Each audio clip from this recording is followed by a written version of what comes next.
This is Kenyon Conti, and this is my lab 6 of magnetic force on a wire.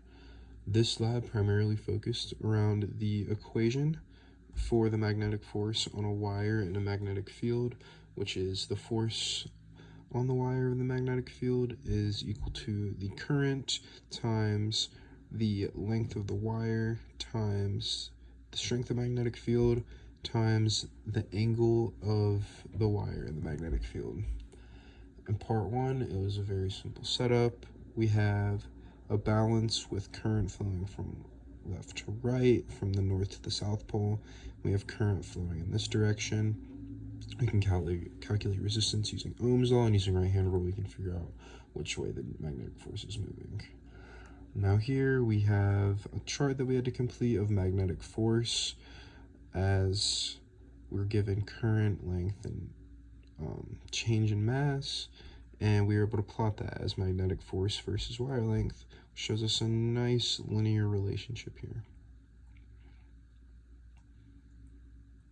Similarly for this, we plotted a plot of force versus current, where we will multiply the mass times mg, because that is how we can find the equation of a straight line when we're given things that aren't really useful for our equation.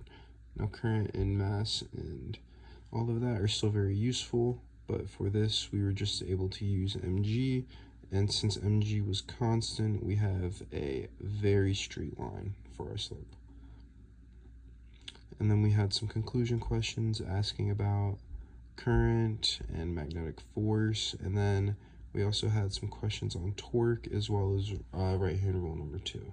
So definitely something that was challenging is using right-hand rule number 2 down here, as well as up here.